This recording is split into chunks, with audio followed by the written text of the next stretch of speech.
जय श्री राम। धन वैभव सुख संपन्नता के ग्रह शुक्र देव का राशि परिवर्तन होने जा रहा है। अब वो अपनी स्वराशि से निकलकर बुद्धि, ज्ञान, समझदारी, लॉजिक, तर्क और व्यापार के कारक ग्रह बुध ग्रह की राशि मिथुन राशि में प्रवेश करने जा रहे हैं।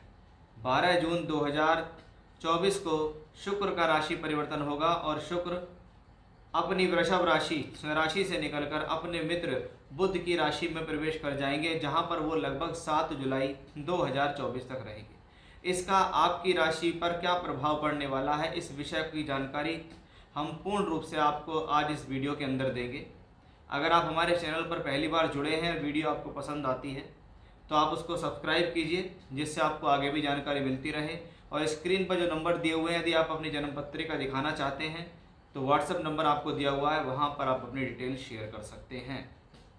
सबसे पहले हम जानकारी लेते हैं कि शुक्र ग्रह, जिसको धन, वैभव, सुख संपन्नता, साथ ही साथ काल पुरुष में धन का दूसरा भाव यानी फाइनेंस और लिक्विडिटी के नाम से जाना जाता है, वो ग्रह जो सुंदरता पर, आभूषण पर, ज्वेलरी पर अधिकार रखता है, लग्जरी पर अधिकार रखता है, ऐसा प्लेनेट कहलाता है शुक्र। यानी शुक्र एक शुभ ग्रह है, एक नेचुरल शुभ ग्रह है। और ये नेचुरल शुभ ग्रह बुध की राशि के अंदर ही प्रवेश कर गया है। यानी देखें तो शुभ ग्रह का गोचर शुभ ग्रह की राशि में हो रहा है।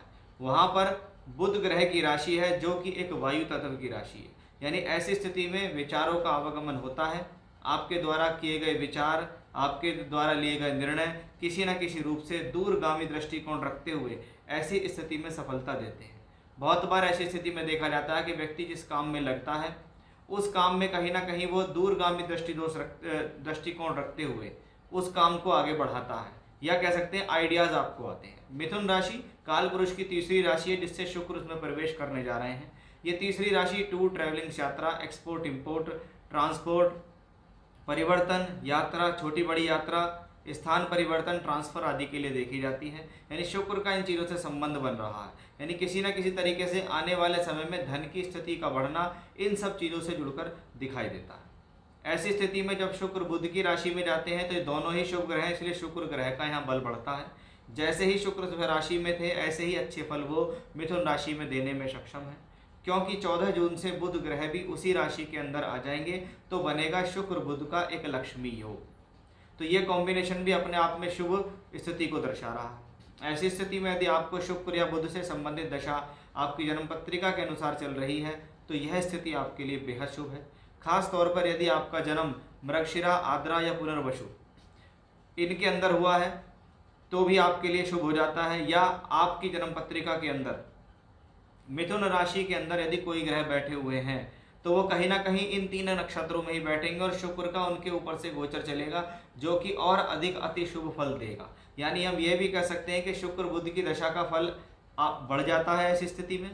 साथ ही साथ अगर 3 नंबर जहां आपकी कुंडली में लिखा हुआ है वहां पर कोई ग्रह बैठा हुआ है या उनसे संबंधित दशा चल रही है तो उनके ऊपर ये शुक्र का शुभ ग्रह का ट्रांजिट और शुभ फलदायी हो जाता है।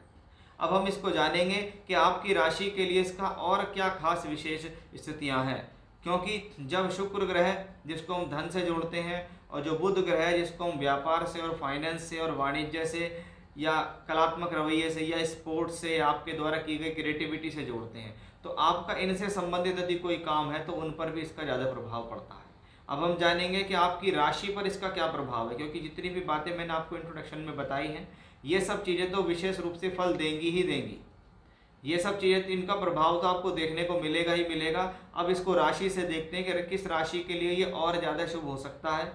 अब आपकी राशि पर देखेंगे कि जब शुक्र जैसा शुभ ग्रह बुध जैसे ग्रह की राशि में प्रवेश करता है तो क्या विशेष होता है आपके लिए, इसको विस्तार से जानने की कोशिश करेंगे। बात करते हैं कि कुंभ राशि के जातकों पर इसका क्या प्रभाव पड़ेगा। कुंभ राशि आपकी राशि के स्वामी शनि हैं और शनि के लिए शुक्र ग्रह को एक परम मित्र ग्रह कहा गया। परम मित्र का मतलब है कि भी एक तो होता है शुभ ग्रह, एक होता है मित्र का घर, एक होता है परम मित्र। यानी इससे बेहतर ग्रह आपके लिए कोई नहीं है, क्योंकि वो ग्रह एक नहीं 2 जगह की अच्छी भूमिका निभाता है। पहली बात, जब भी कभी शुक्र का गोचर चेंज होता है, शुक्र का परिवर्तन होता है, शुक्र एक्टिवेट होता है तो वो अपने भाव के फल देता है। चौथे घर और 9वें घर का मालिक कौन है? शुक्र है। यानी शुक्र जब भी एक्टिवेट होगा वो चौथे घर के फल देगा। चौथा घर क्या है? भूमि, जमीन, जायदाद, प्रॉपर्टी, सुख, साधन। Interior decoration. नवम भाव का क्या फल है? नवम भाव भाग्य का है, धर्म का है, हायर एजुकेशंस का है, विदेश यात्रा का है, ईश्वर की कृपा के लिए जाना जाता है, धार्मिक कर्म कार्यों के लिए किया जाता है। अब वो शुक्र ग्रह कहाँ बैठ गए हैं? पंचम भाव के अंदर।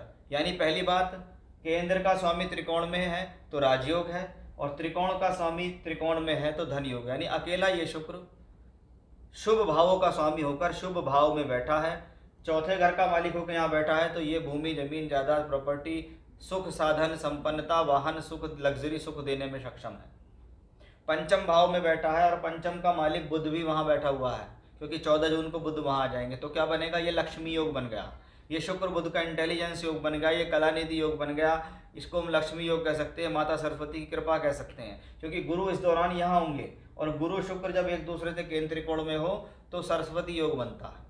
यानी जब एक ही व्यक्ति को माता सरस्वती की कृपा मिले, माता लक्ष्मी की कृपा मिले, तो कहीं ना कहीं उसके द्वारा लिए गए निर्णय सफल होते हैं, उसके द्वारा किए गए कार्य सफल होते हैं, वो जो प्रयास करता है वो सफल होता है। जब कुंडली में या गोचर में अच्छे योग मौजूद हों तो उससे पहले आपको कर्म करना ज़रूरी होता है, क्योंकि बिना कर्म किए आपको किसी चीज़ का फायदा मिल ही नहीं सकता। लेकिन बहुत बार जब ग्रह गोचर अच्छे हों, दशा अच्छी हो, तो थोड़ा बहुत किया गया कर्म भी बड़े अच्छे लाभ दे जाता है।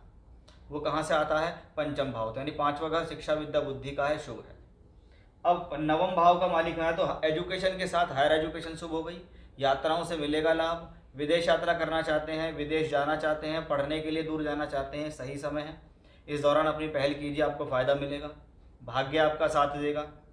दोनों प्लेनेट यहाँ से देखते हैं, यानी स्थिति कर्म कार्य क्षेत्र के लिए शुभ है, चाहे नौकरी कर रहे हो चाहे व्यापार, सभी तरीके से ये शुक्र की स्थिति बेहद खास और शुभ है, क्योंकि इस पर ना तो कोई अशुभ प्रभाव है, ना ये अशुभ ग्रहों के साथ है, ना ये खराब भाव में बैठा है। जब सभी तरीके से बेहतर है तो शुक्र की वजह से आपको कोई भी प्रॉब्लम आने वाले समय में नहीं आएगी। ये ग्रह आपको सपोर्ट ही करेगा और आपके जीवन को बेहतर ही बनाने का प्रयास करेगा। यानी कुंभ राशि के जातकों के लिए शुक्र एक बेहतर प्लेनेट साबित हो सकता है आने वाले समय में।